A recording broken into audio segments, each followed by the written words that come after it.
Good afternoon, everyone. So, first of all, a big congratulations to each and every student who appeared in this exam of JEE Advanced 2025.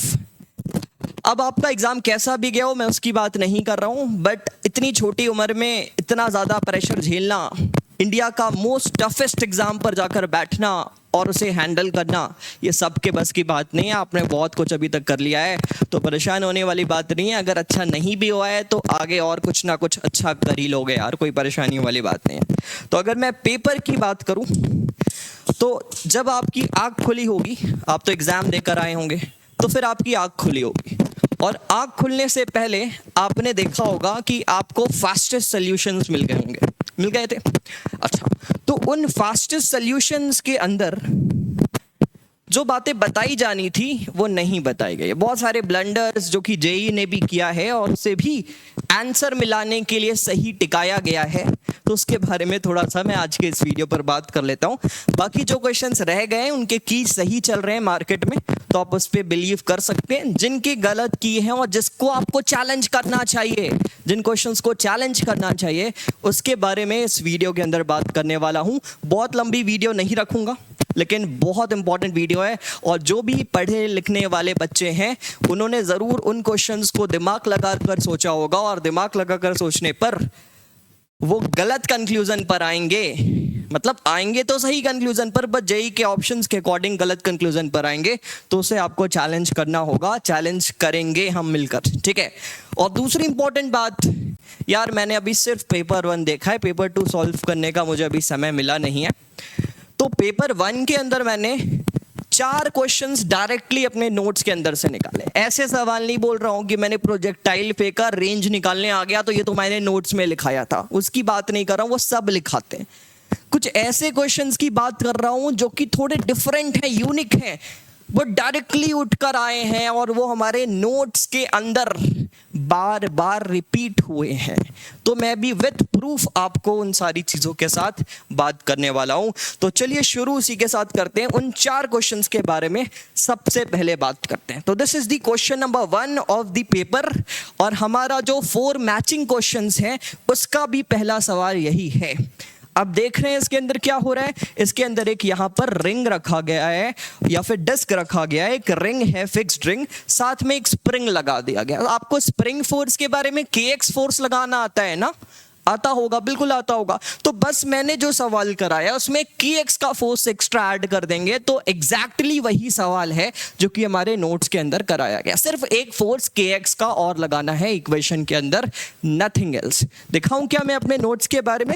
चलिए, तो ये question आप एक बार read करेंगे और फिर चलिए मैं इसको लेकर आता हूं, और मैं लेकर आता हूं अपने एसएचएम लेक्चर नंबर 5 के अंदर। ये मेरे पेड लेक्चर्स के पीडीएफ्स हैं जो कि मैं आपको दिखा रहा हूं। एसएचएम लेक्चर नंबर 5 के अंदर, इसमें अगर आप देखेंगे मैंने बहुत सारे क्वेश्चंस कराए थे, उनमें से मैं अभी जिस क्वेश्चन के अंदर आपको लेकर चलूंगा वो ये वाला सवाल है। देखिए, वो ये वाला सवाल है। यहां पर अगर आप देखेंगे तो आपको समझ में आ रहा होगा कि यहां पर एक रिंग जैसा ही कुछ है और उसके अंदर एक रिंग जैसा या फिर सिलेंडर जैसा ही कुछ रोल कर रहा है।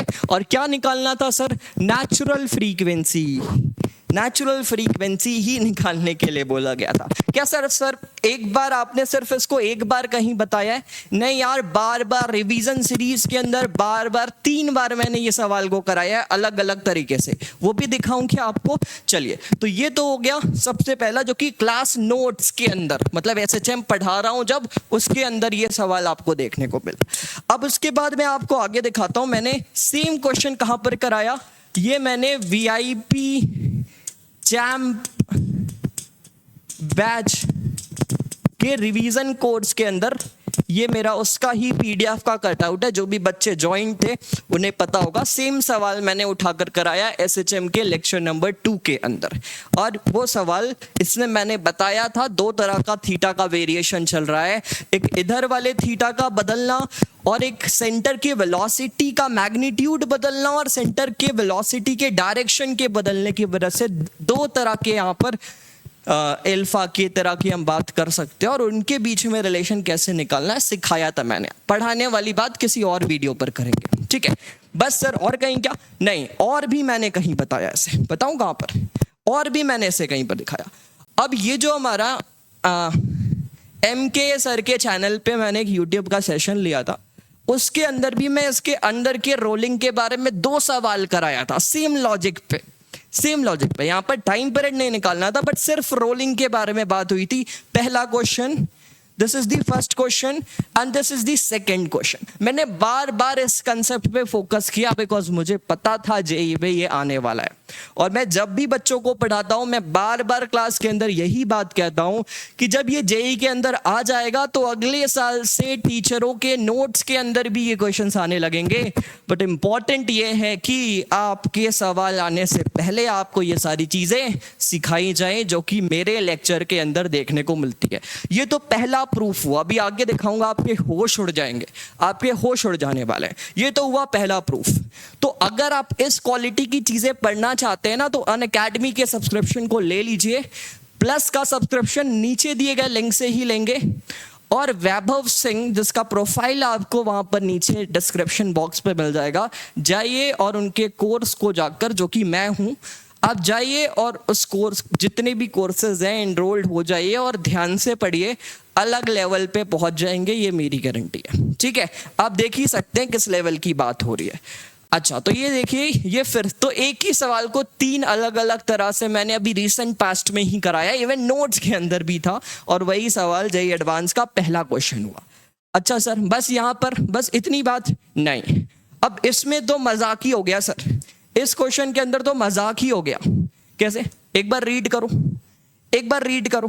2 प्लेट्स, पहले प्लेट्स नहीं थे, इनके बीच में लाए, फिर 2 प्लेट्स इनके बीच में लाए, दोनों में जो हीट करंट है, जो पावर हीट का जो करंट चल रहा है, उसी का रेशियो पूछा गया। अच्छा सर, ऐसा कुछ कराया था क्या? अरे ये क्या है सर, ये क्या है यार? मैंने शशि भूषण तिवारी से ये सवाल निकाला था, ये मेरे नोट्स का, अगेन नोट्स का सवाल है, नोट्स के अंदर का क्वेश्चन है, जो थ्योरी नोट्स होते हैं उसके अंदर का क्वेश्चन है।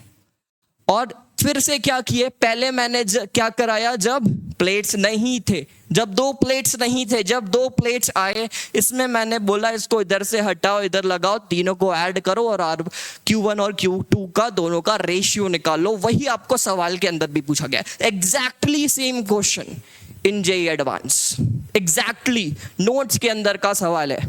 अब इसके ज्यादा आपको क्या मिल सकता है बताइए? 16 में से 4 क्वेश्चन नोट्स के अंदर, और 4 सिर्फ नहीं, मैंने बहुत सारे क्वेश्चंस तो इग्नोर कर दिए। मतलब जैसे अगर मैं आपको बोलूं कि ये क्वेश्चन, सर मैंने रेडियस का फॉर्मूला पढ़ाया था ना, मैंने रेडियस का फॉर्मूला पढ़ाया है ना, तो मेरे नोट्स का सवाल है। मैं वैसी बात ही नहीं कर रहा हूँ, वो सब ने पढ़ाया है यार, वो सब ने पढ़ाया है।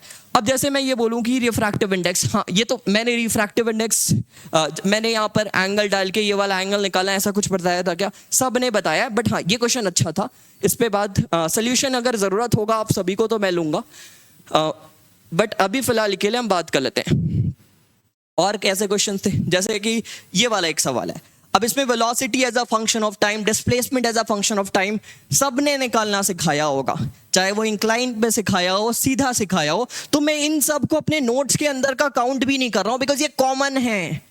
मैं ऐसी क्वेश्चंस की बात कर रहा हूं जो नोट्स के, जो कि औरों के नोट्स में नहीं होते हैं, बिल्कुल यूनिक क्वेश्चंस हैं, बट डायरेक्टली हमारे नोट्स के अंदर प्रेजेंट है। मैं उन क्वेश्चंस के बारे में बात कर रहा हूं। This is question number 2 for us. आगे भी है क्या सर? अभी मिस्टेक्स पर आ रहा हूं, मिस्टेक्स पे भी बने रहिएगा, इंपॉर्टेंट है वो भी समझना यार। क्वेश्चन नंबर 3 क्या पूछा गया? जनरली रिफ्लेक्टेड और ट्रांसमिटेड वेव का इक्वेशन। ये रॉड, दूसरा रॉड, तीसरा रॉड, तीनों का म्यू अलग अलग बता दिया गया। बताइए सर इनके ट्रांसमिटेड वेव का इक्वेशन। इसमें जेईई ने ब्लंडर भी किया है, ये एक मिस्टेक क्वेश्चन भी है। क्या मिस्टेक है ये भी बताऊंगा इस वीडियो के अंदर। एक मिस्टेक क्वेश्चन में से एक है ये, बट ये भी मेरे नोट्स का ही सवाल है। ट्रांसवर्स वेव लेक्चर नंबर 6 पर आ गया हूं मैं अपने नोट्स के अंदर। 6वें लेक्चर पर ट्रांसवर्स वेव के अंदर ये सब, इसके बारे में बात नहीं कर रहा हूं मैं, थोड़ा आगे लेकर चलता हूं इसी लेक्चर के वेव्स के अंदर। देखिए equation of reflected and transmitted wave, इस तरह के केस में मैंने यहाँ पर म्यू लिया, इधर पे 4 म्यू का वायर लिया, और ट्रांसमिटेड और रिफ्लेक्टेड रिफ्लेक्टेड का इक्वेशन ही निकलवाया है, जो कि आपको जेईई एडवांस के पेपर में पूछा गया है। देखिए ये रिफ्लेक्टेड वेव इक्वेशन, ये ट्रांसमिटेड वेव इक्वेशन, ये सब नोट्स का आपको पीडीएफ दिखा रहा हूं। 3 में से 3 सवाल डायरेक्टली नोट से उठकर आए हुए हैं। एग्री कर सकते हैं आप सभी एग्री कर सकते हैं। कोई भी ऐसा विद्यार्थी नहीं होगा जो इस बात से सहमत नहीं होगा। एग्जैक्टली वही चीज पूछ रहा हूं। अब ये मत बोलना कि 2 के बदले 4 वैल्यू दिया था सर, एग्जैक्टली कैसे हुआ, फिर आप बेवकूफ हुए। अगर इस तरह की बात करेंगे तो आपने बेवकूफी की। फिर ये स्टैंडिंग वेव तो हटाओ, वो तो बाद की चीज है। वो लेक्चर का पीडीएफ था तो उसके अंदर सब कुछ आ गया, ठीक है सर। और भी कुछ है? हाँ, क्वेश्चन नंबर 4। अब देखो क्वेश्चन नंबर 4 में ये नहीं बोलूंगा कि डायरेक्टली मेरे नोट से आया हुआ सवाल है, बट मैंने सी फ्रेम के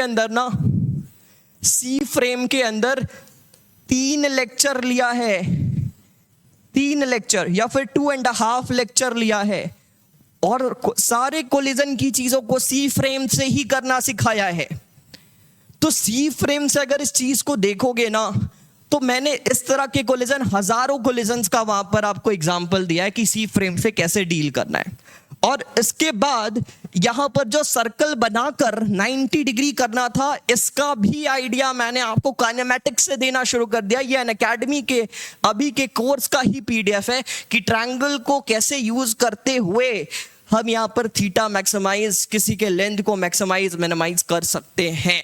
तो ये सवाल भी बोल सकता हूं कि एग्जैक्टली नोट से तो नहीं आया है, बट जो भी बच्चा मेरे से तैयारी किया है उसको ये ऐसे बनने वाला है।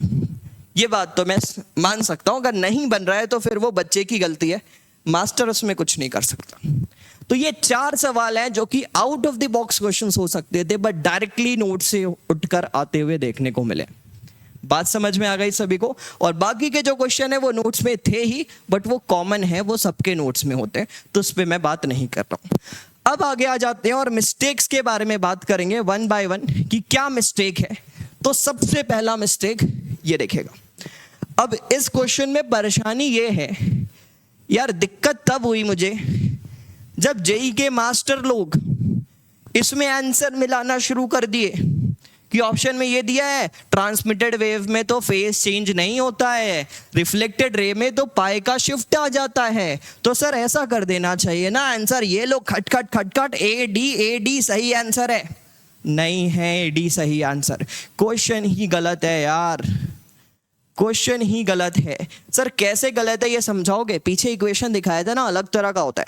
अगर आपने वेव्स की तैयारी की है तो थोड़ा सा समझा देता हूं क्या गलत है यहाँ पर, क्या होना चाहिए था, इसके बदले होना क्या चाहिए था। तो अगर आप यहाँ पर चेक करेंगे ना, so this is the wire, this is the second term, ये आपका म्यू नजर आ रहा है, ये 4 म्यू नजर आ रहा है, एक म्यू नजर आ रहा है, एक 4 म्यू नजर आ रहा है। चेक करना ध्यान से। तो यहां पर वेलोसिटी v बना लिए, यहां पर वेलोसिटी v/2 बना लिए। अब एक्चुअल में ना जब मुझे रिफ्लेक्टेड वेव का इक्वेशन लिखना है तो मैं जिस तरह से वेव पढ़ाता हूं मैं उसके अकॉर्डिंग बता रहा हूं, बिकॉज मैंने बार बार जब भी मैं वेव्स पढ़ाता हूं ना, मैं ये बोलता हूं कि ये सारे मास्टर्स की बस की बात नहीं है। इक्वेशन सिर्फ लिखा देने से काम नहीं होगा, इक्वेशन को समझना पड़ता है कि बोलना क्या चाह रहा है। और मैं इसको बिल्कुल डिफरेंट ढंग से पढ़ाता हूँ वेव्स में, लॉजिक, तो मैं उसी लॉजिक से बता रहा हूँ। अगर आपको समझ में आता है तो अच्छी बात है, अदरवाइज आइएगा पूरा वेव्स पढ़ेंगे तो आनंद मिलेगा आपको कि वेव्स में एक्चुअल में कैसे हमें चीजों को सोचना है। ठीक है, मैं आपको क्या बताता हूं। मैंने यहां पर एक 0 मान लिया, और अब अगर x यहां पर 0 मान लिए तो इसके अकॉर्डिंग इधर x 0 मानते हुए, ध्यान से देखिएगा, यहां पर x 0 मानते हुए मैं क्या करूंगा, यहां पर x 0 मानते हुए आगे बढ़ने वाला हूं।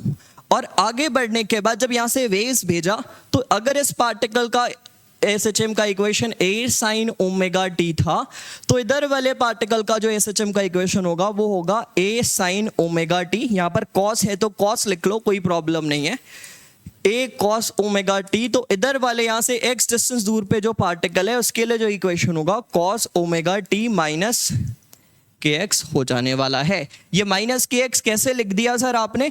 माइनस के एक्स ऐसे लिखते हैं ना कि ये जो पार्टिकल है, अगर ये टी टाइम, जब घड़ी में टाइम टी हुआ है तो ये तो पूरे टी टाइम तक ऑसिलेट किया है, बट ये जो पार्टिकल है पी, ये टी टाइम तक ऑसिलेट नहीं किया है। ये कितने टाइम तक किया है? टी में से कुछ टाइम कम। कितना टाइम कम? जितना टाइम यहां से यहां वेव को जाने के लिए लगा है।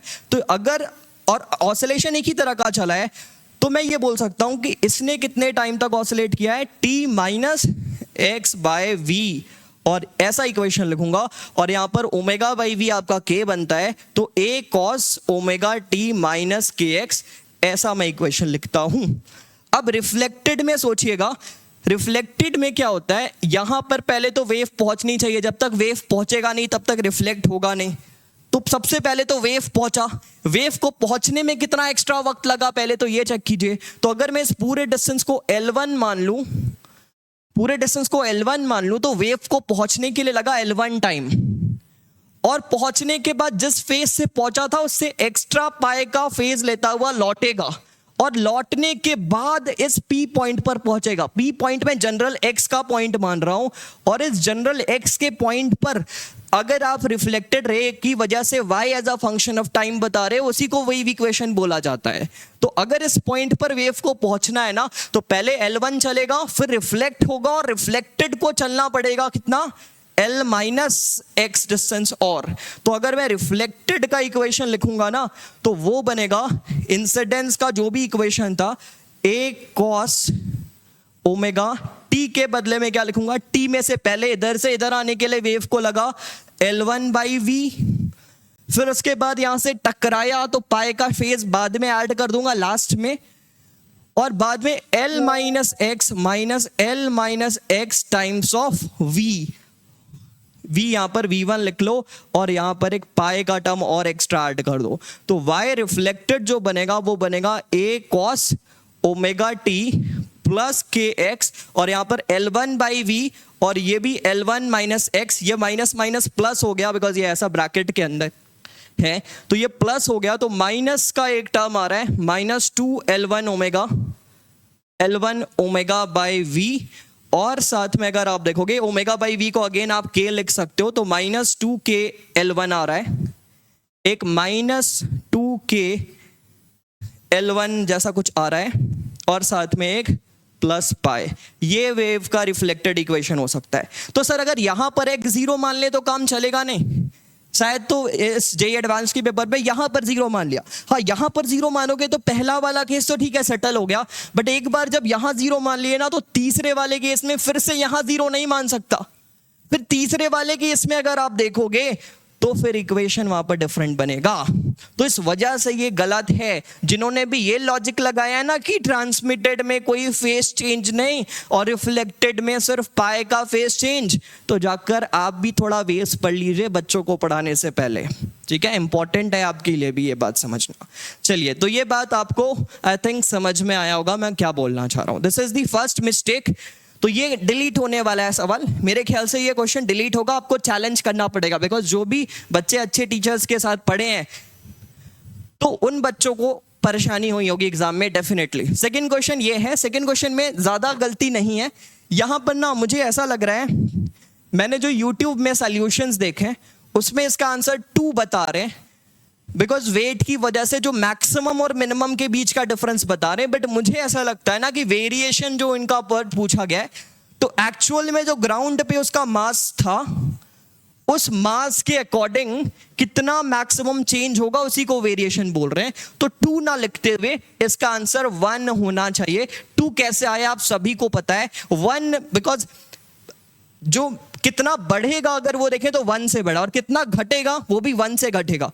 तो दोनों को माइनस लिमिट, लोअर लिमिट और अपर लिमिट को डिफरेंस करने से आंसर 2 आ रहा है। बट मुझे लगता है आंसर में इन्होंने पूछने की कोशिश की है कि नॉर्मल मास से कितना वेरिएट हुआ है, तो ये थोड़ा सा कंट्राडिक्टरी है। तो हो सकता है कि आपको ये दोनों आंसर्स मिल जाएं, या फिर ये भी पॉसिबिलिटी है कि सिर्फ ये वाला आंसर मिले। 2 तो मुझे अकेला आता हुआ नहीं देखने को मिल रहा है, तो ये बात आपको समझना पड़ेगा।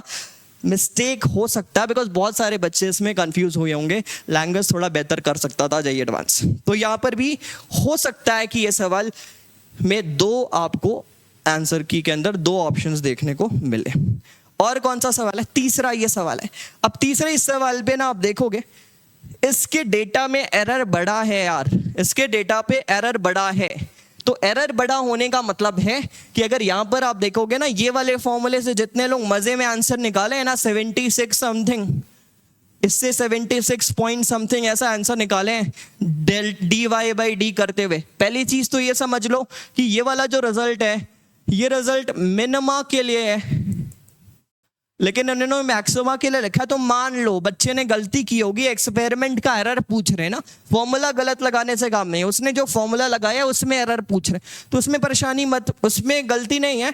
बट ये बात मैं ऐसा बोल सकता हूँ कि 76 पॉइंट जो यहाँ से आंसर ला रहे थे आप, क्या करते हुए, डिफरेंस करते हुए, मतलब छोटा एरर बांधते हुए, वो यहाँ पर नहीं है। बिकॉज जब आप देखोगे तो यहाँ पर अराउंड 1 और यहाँ पर जो डिफरेंस ये 5 mm है और उसमें 1 mm का ओवरऑल एरर है, तो ओवरऑल आप 20% का एरर अराउंड कुछ देख रहे हैं यहाँ पर। इस वजह से ये फॉर्मूला लगाना यहाँ पर बिल्कुल पाप है, ये तो आंसर हो ही नहीं सकता।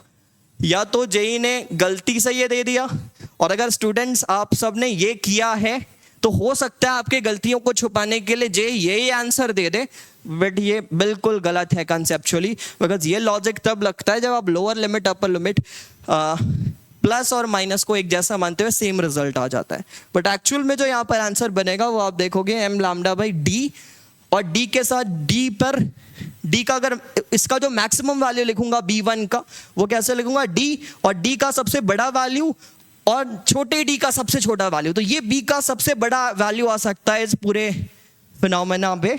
और सेकेंड केस में अगर आप देखोगे तो ऊपर सबसे छोटा वैल्यू और नीचे सबसे बड़ा वैल्यू, तो ये बी का सबसे छोटा वैल्यू हो सकता है। तो इसमें आप बोल सकते हो, इसको डिफरेंस करते हुए आप देख सकते हैं कि सबसे बड़ा एरर सबसे छोटा एरर क्या होने वाला है। तो अगर आप यहां से देखेंगे तो ये वाला थोड़ा बड़ा आता हुआ नजर आएगा। आंसर मेरे अकॉर्डिंग 94.5 अराउंड यहां पर रखने पर आ रहा है। कैलकुलेशन पर आप देख सकते हैं 1 सेंटीमीटर है, 0.01 लीस्ट काउंट ऐसा कुछ दिया गया है, उसके अकॉर्डिंग वैल्यूज रखते हुए सेट कर सकते हैं। तो ओवरऑल में अगर आपको बोलूं 3 सवाल पे मुझे लग रहा है कि परेशानियां हैं, इसमें जरूर परेशानी है।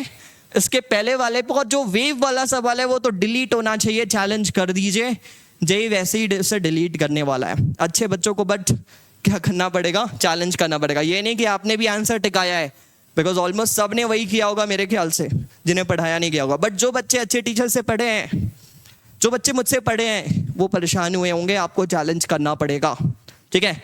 तो that's it from this video. But एक इंपॉर्टेंट चीज फिर से बता दूं कि अगर आप इस लेवल की तैयारी करना चाहते हैं, नोट्स के अंदर इतनी सारी चीज चाहते हैं, तो अभी इसी लेवल की चीज अनअकैडमी के अंदर मैं सारी चीजें डिलीवर कर रहा हूं।